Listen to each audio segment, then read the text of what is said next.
उसका शरीर आधा सड़ा हुआ था, उसके चेहरे पर कीड़े रेंग रहे थे।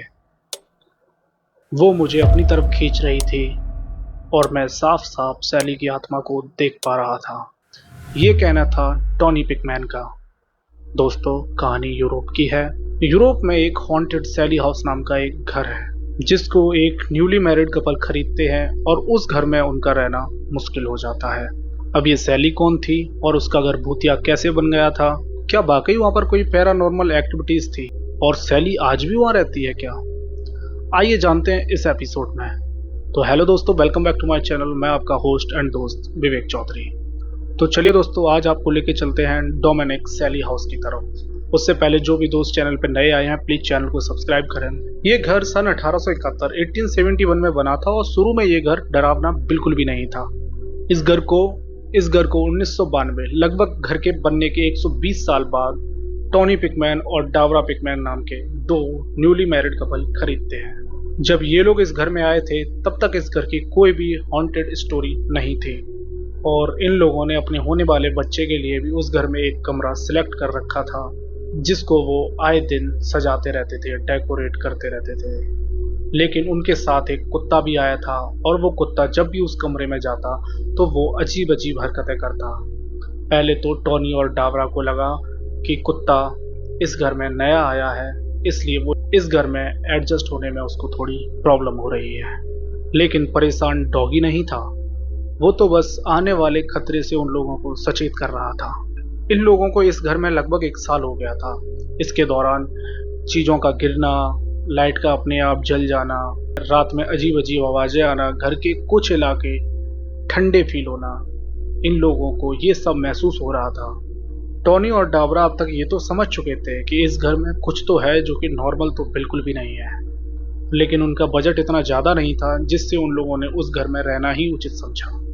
इसका एक मेन रीज़न ये भी था कि उन्हें अब तक सैली दिखी नहीं थी और वो पैरानॉर्मल एक्टिविटीज़ में ज़्यादा भरोसा भी नहीं किया करते थे। इन सब के चलते उनका एक बेबी हुआ और बेबी उसी कमरे में रहता था जिस कमरे में कुत्ता आने पर अजीब अजीब हरकतें किया करता था। एक समय ऐसा आया कि डाबरा परेशान हो गई इन हरकतों से और डाबरा को फील होने लगा कि रात के 2 बजे के बाद उसका बच्चा बिल्कुल भी नहीं सोता है और उसके साथ कोई खेलता भी है।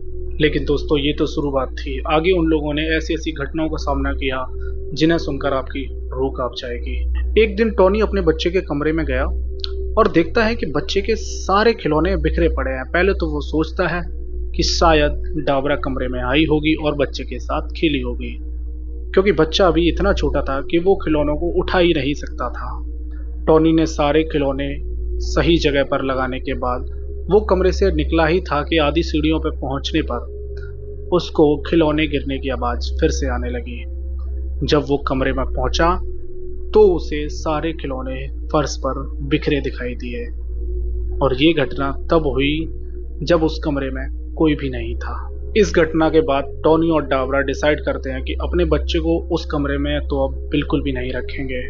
अब टॉनी अपने भाई और डाबरा अपनी बहन को घर बुलाते हैं और बच्चे को अपने साथ सुलाना शुरू करते हैं। 1 हफ्ते बाद उनका पड़ोसी आता है और बताता है कि रात 2 बजे के बाद आपके बच्चे के कमरे की लाइट जल जाती है। ये सुनकर टॉनी और डाबरा डर जाते हैं, क्योंकि उन्हें पता था अब उस कमरे में कोई रहता ही नहीं है और वो कमरा बाहर से लॉक है, तो ये लाइट ऑन और ऑफ कर कौन रहा है। अब टॉनी डिसाइड करता है कि अब इस घर में तो हम बिल्कुल नहीं रहेंगे, भले ही हमें रोड पर क्यों ना रहना पड़े। जब टॉनी ये सब बातें बोल ही रहा था कि अचानक उसकी पीठ पर दर्द होता है। डाबरा आकर उसकी टी शर्ट हटाती है तो देखती है कि उसकी पीठ पर गहरे नाखूनों के निशान हैं, जैसे कि किसी ने अपना पंजा मारा हो। ये देखकर वो लोग डर गए और तुरंत वहां से भाग निकले। तारीख थी 23 जुलाई 1993। टॉनी बारबरा कार्वर नाम की एक हॉन्टेड इन्वेस्टिगेटर को घर लेकर आता है, क्योंकि टॉनी के पास इतने पैसे नहीं थे कि वो नया घर ले सके। बारबरा टॉनी को बताती है कि इस घर में एक बच्ची की आत्मा है जिसका नाम है सैली। बच्ची की आत्मा बहुत ही शक्तिशाली है। ये सुनकर टॉनी अब उस घर की हिस्ट्री पता लगाना शुरू करता है। जिसमें टोनी को पता चलता है कि काफ़ी समय पहले, लगभग 5 से 10 साल पहले, वहाँ पर एक सैली नाम की लड़की रहती थी जो कि उसी घर में मर गई थी। और कहा जाता है कि उसकी आत्मा यहीं भटकती रहती है क्योंकि सैली इस घर से बहुत प्यार करती थी। अब टोनी और डाबरा डिसाइड करते हैं कि हम लोग यहाँ रह लेंगे क्योंकि आत्मा तो बच्ची की है, और यहाँ पर ये बहुत बड़ी गलती करते हैं जो कि इन्हें फ्यूचर में बहुत महंगी पड़ने वाली थी। करीब 1 महीने बाद टोनी से मिलने एक आदमी आता है जो कि 5 साल पहले उसी घर में रहता था अपनी फैमिली के साथ, और वो बताता है कि इस घर में मेरी बेटी की एक इमेजिनरी फ्रेंड बनी हुई थी जिसकी मेरी बेटी ने तस्वीर भी बनाई है, और ये घटनाएं आए दिन हमारे साथ भी होती रहती थी, इसीलिए हमने इस घर को छोड़ दिया। और वो उस फोटो को टोनी को दे देते हैं और वो टोनी को समझाते भी हैं कि तुम लोग इस घर को छोड़ दो। टोनी उनकी एक नहीं सुनता क्योंकि हॉनी कुछ और ही चाहती थी। जिस दिन ये तस्वीर मिली थी उसी रात 3 बजे जब टोनी पानी लेने किचन की तरफ जाता है तो वो देखता है कि उसके पीछे सैली खड़ी है।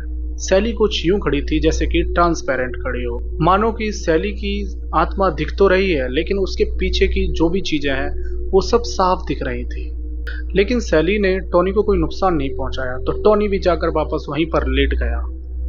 सुबह जब टोनी जागा तो उसने ये सारी घटना डाबरा को बताई। ये लोग इस चीज को बिल्कुल नॉर्मल ले लेते हैं। उसके बाद सैली का आए दिन उस घर में दिखना आम हो जाता है। इस घटना के लगभग 45 दिन बाद टोनी के साथ कुछ ऐसा होता है जो आपका दिल दहला देगा। एक रात जब टोनी सो रहा था तो उसे सैली दिखाई दी। टोनी ने उसे बिल्कुल नॉर्मल लिया। जैसे ही टोनी फिर से सोने लगा तो सैली ने उसका पैर पकड़ लिया और उसे उठाने लगी। सैली बहुत ही पावरफुल थी। सैली ने टोनी को जहां जहां भी छुआ, टोनी वहां पर सुन्न हो चुका था। और टोनी ने बताया उसका आधा चेहरा सड़ा हुआ था, शरीर पर कीड़े रेंग रहे थे और वो आधी जानवर और आधी इंसान दिख रही थी। टोनी ने जैसे तैसे अपनी जान बचाई और वहां से भाग निकला। उसके बाद वो अपने परिवार को लेकर उस घर से हमेशा के लिए निकल गया और पैरानॉर्मल एक्टिविटीज को भी अब वो सीरियस लेने लगे थे। इस घटना के बाद वो घर आज भी सुनसान पड़ा है, कोई भी उसमें रहने नहीं आया। लेकिन बीच बीच में कुछ समय बाद पैरानॉर्मल एक्टिविटीज शोधकर्ता आए दिन उस घर में आते रहते हैं और शोध करते रहते हैं, लेकिन आज तक किसी भी इन्वेस्टिगेटर ने ये नहीं बोला कि ये घर नॉर्मल है। सभी का कहना ये है कि यहाँ पर कुछ तो है। कुछ का तो साफ साफ कहना है कि यहाँ पर एक लड़की की आत्मा है जो बहुत ज़्यादा पावरफुल है। दोस्तों, कंक्लूजन तो यहाँ ये भी निकलता है कि घर 120 साल से ज़्यादा पुराना है, तो खिड़कियों से आवाज़ आना, लाइट का जलना बुझना, कांच की चीज़ों का टूटना, ये तो आम है। लेकिन दूसरी तरफ आपको ये भी मानना पड़ेगा कि पैरानॉर्मल एक्टिविटीज़ होती हैं, क्योंकि जितने भी शोधकर्ता वहाँ पर आए थे उन सब का मानना भी यही था कि इस घर में कुछ तो है। तो दोस्तों, आज की कहानी आपको कैसी लगी प्लीज़ कमेंट करें, चैनल को सब्सक्राइब करें। Thank you.